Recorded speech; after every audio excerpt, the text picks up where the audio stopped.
The year was 1968, Northern California, a place of sunshine, beaches, and the American dream.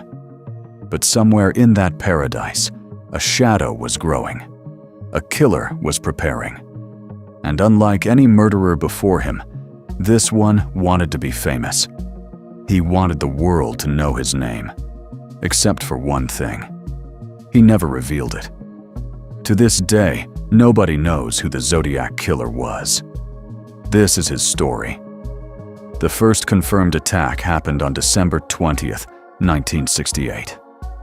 A quiet lake outside Vallejo, California. Two teenagers, David Faraday and Betty Lou Jensen, parked their car by Lake Herman Road. It was a Friday night. They were on their very first date. They never came home. David was shot in the head at close range. Betty Lou was found 30 feet away. She had tried to run. She was shot 5 times in the back. The killer disappeared into the night without a single witness. Police had no leads, no motive, no suspect. Nothing. 6 months later, he struck again. July 4th, 1969, Independence Day. Vallejo, California. Michael Mageau and Darlene Farron were parked at Blue Rock Springs Park. A car pulled up beside them. A man got out. He walked toward them and opened fire. Darlene was killed instantly. Michael survived, barely, with multiple gunshot wounds. But this time, the killer made a phone call. From a payphone, just minutes after the attack, a calm male voice called the Vallejo Police Department. He said, "I want to report a double murder." He gave the exact location. And then he said something that made every officer in that room go cold. He told them he was also responsible for the Lake Herman Road killings 6 months earlier. Then he hung up. The police were stunned. Who calls to report their own crime? The Zodiac Killer. That is who. 1 month later, everything changed.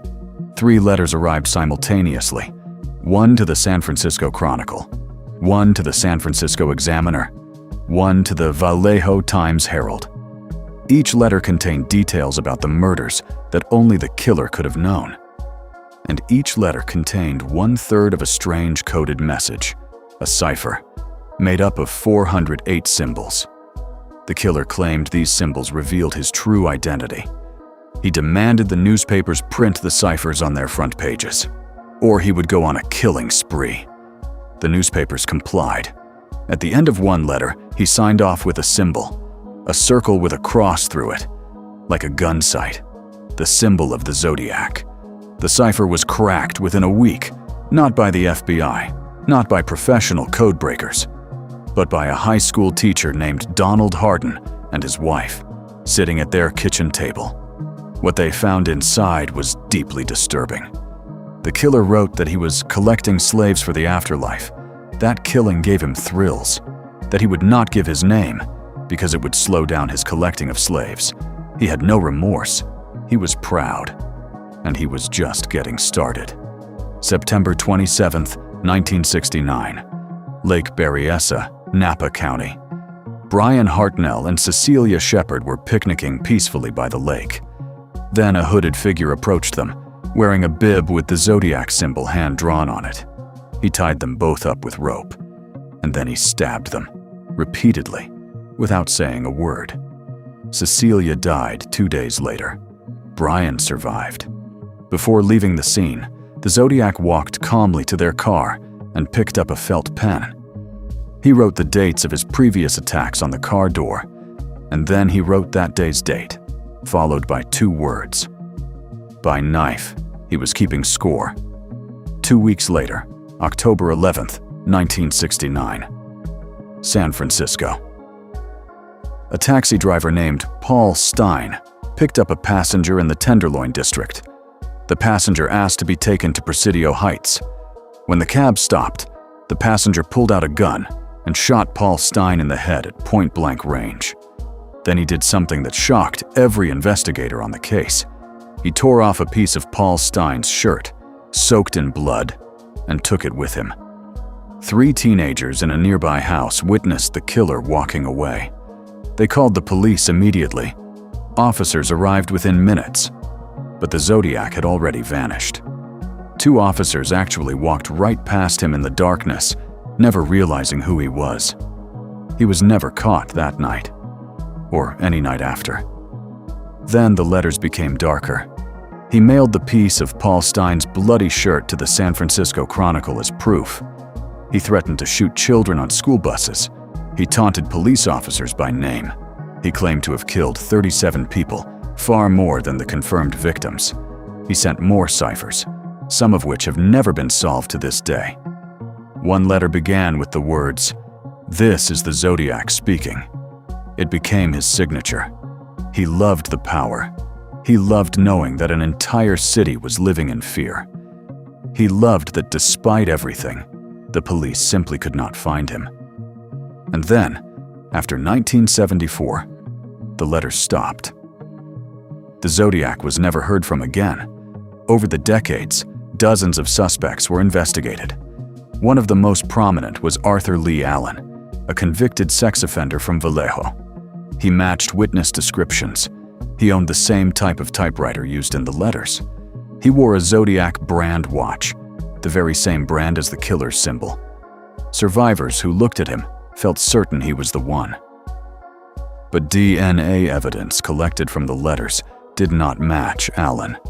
He died in 1992, never charged, never convicted. The case went cold. In 2021, a private group of investigators called the Case Breakers claimed they had finally identified the Zodiac as a man named Gary Francis Post, a former Air Force serviceman who had died in 2018. They said his name was hidden inside the unsolved ciphers. The FBI reviewed their findings and did not confirm the identification. To this day, the FBI lists the Zodiac Killer case as open and unsolved. At least 5 murders are officially confirmed. The Zodiac himself claimed 37. The truth?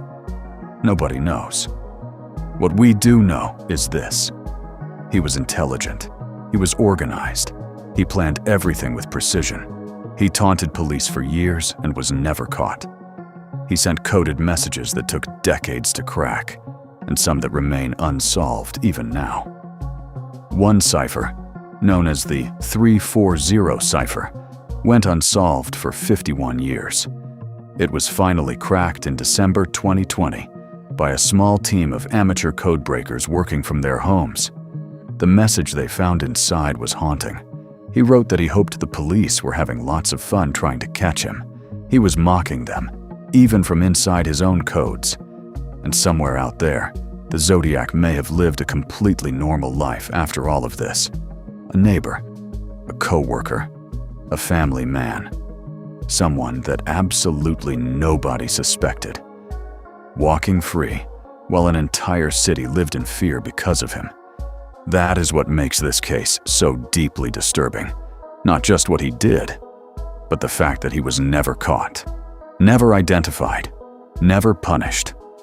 The Zodiac is still out there, in the open files of the FBI, in the nightmares of the survivors, in the ciphers that nobody has fully cracked, and in the silence, where his next letter never came. If this story kept you awake tonight, you already know what to do. Subscribe to Crimes Untold USA, because next week we go somewhere even darker.